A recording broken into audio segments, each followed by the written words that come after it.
Parents, let me ask you something. Has potty training been way harder than you expected? Does it feel like a full-time job that's slowly wearing you down?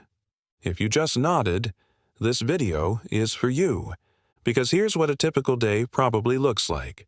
Do you need to go potty? Do you need to go potty? Honey, do you need to go potty? You've said it 10 times today, and I'm guessing the answer was no. Every single time, and then 5 minutes later, wet pants, on the couch, again. Here's what nobody tells you.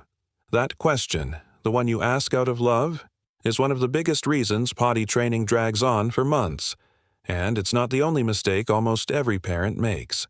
Today, I'm going to show you 7 of them. 7 things that feel right, that feel like good parenting, but actually make potty training so much harder than it needs to be. Some of these might sting a little, because you're probably doing at least 3 of them. Right now, I know I did, but stick with me, because by the end of this video, you'll know exactly what to do instead. Let's start with the biggest one. Mistake number 1. Starting potty training because of a birthday.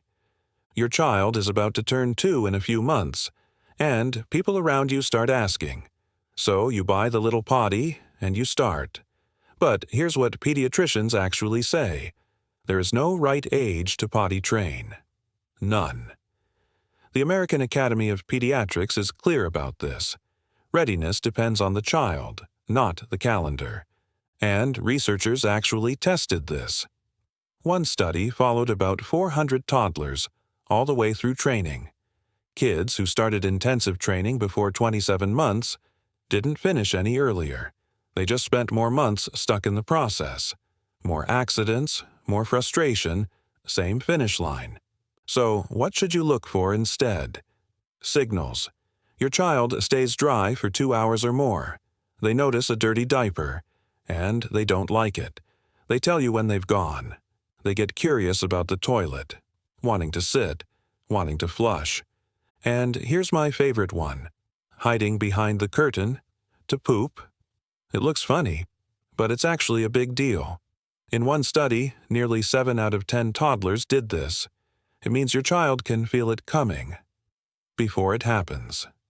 That body awareness is exactly what potty training is built on. Your child will tell you when they're ready, not with words, with signals. Your job is to watch, not to schedule. Mistake number 2. The question from the beginning of this video. Do you need to go potty? It sounds so gentle, so respectful. So why does it backfire? Because of one thing every toddler treasures more than candy: the power to say no. Think about your toddler's whole day. Eat this, wear that, time to leave. Stop touching that. They control almost nothing. So when you hand them a yes or no question, you're not really asking about their bladder.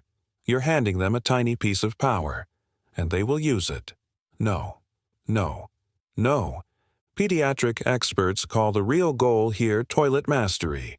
Kids need to feel like the potty is their job, their achievement, not something being done to them. So here's the fix, and it's beautifully simple. Don't ask, tell, calmly, warmly. It's time to go potty. The same way you'd say, it's time for lunch. Not a punishment, not a question, just what happens next. And if you want to give them power, give it inside the frame. Do you want the big toilet or your little potty? Should we bring the bunny book or the truck book? They get to choose. But going is not the choice. Tell, don't ask. Write it on your fridge. This one, change alone, can transform your week. Mistake number 3. The endless sit. You get them on the potty. Nothing happens. So you think, let's just wait a little longer. 5 minutes, 10. I get the logic. If they sit long enough, something has to come out, right? But here's what's really happening. Every extra minute on that potty teaches your child one lesson. The potty is where fun goes to die. It becomes a place of pressure, a place they're trapped.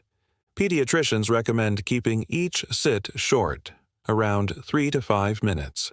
That's it. Nothing came out? Totally fine.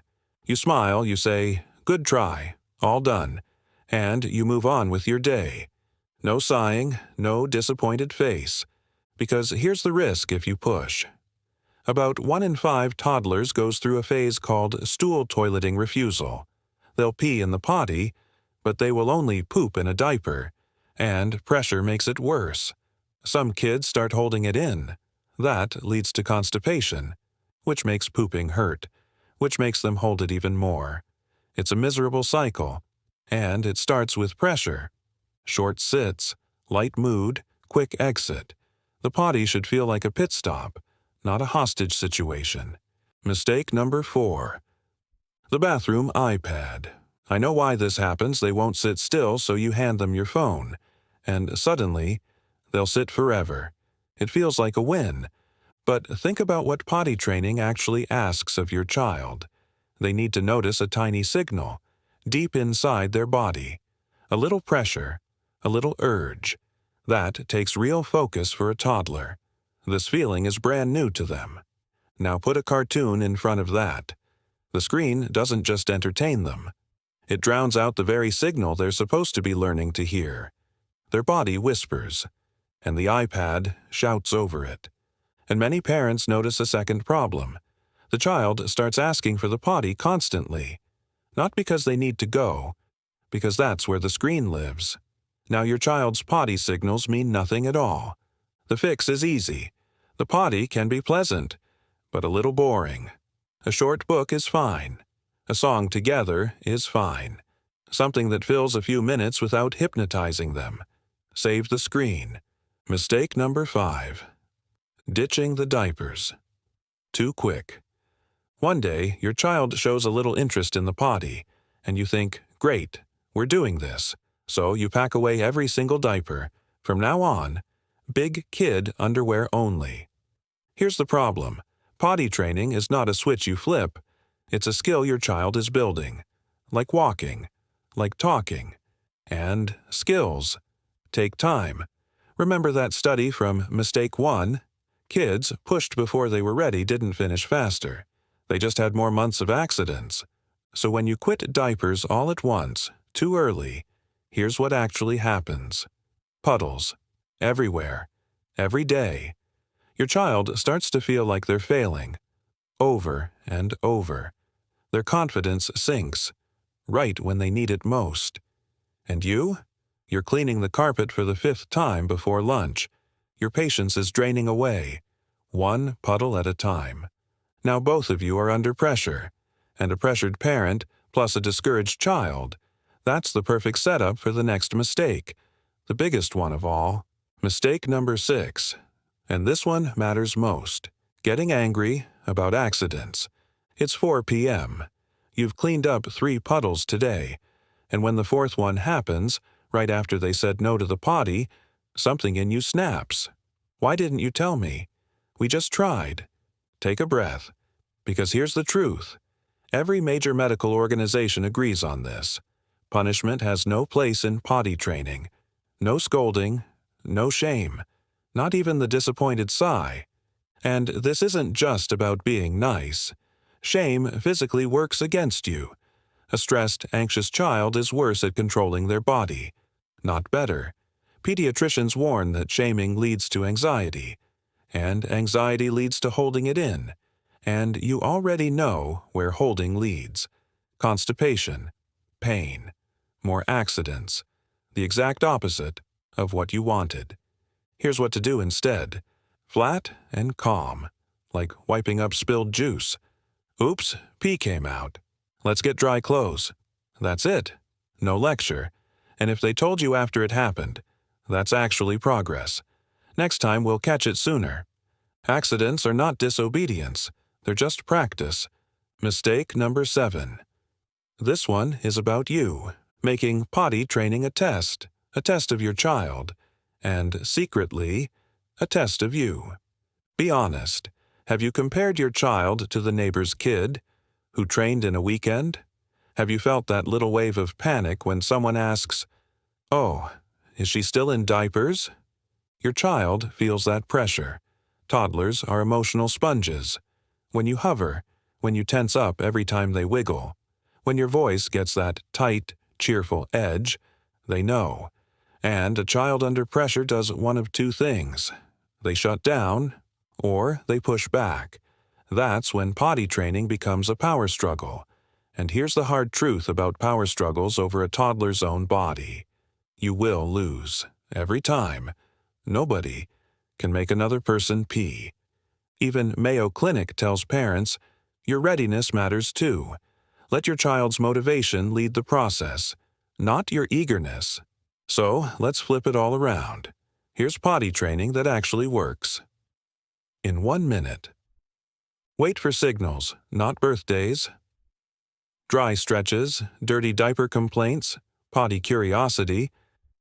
Hiding to poop, that's your green light. Before training even starts, let the potty just live in your bathroom. Let them sit on it with clothes on. Let them watch you use the toilet and flush and wash hands. Toddlers learn by copying you. Then, when training begins, tell, don't ask. It's time to go potty. Offer small choices inside that frame. Keep every sit short, 3 to 5 minutes, and end it cheerfully no matter what. Dress them in pants they can pull down by themselves. Elastic waist. No overalls, no tricky buttons. Praise the effort, not just the result. You sat on the potty. High five. And when accidents happen, and they will happen, stay calm. Clean up. Move on. If you're in the middle of the potty training trenches right now, drop a comment and tell me which mistake you caught yourself making.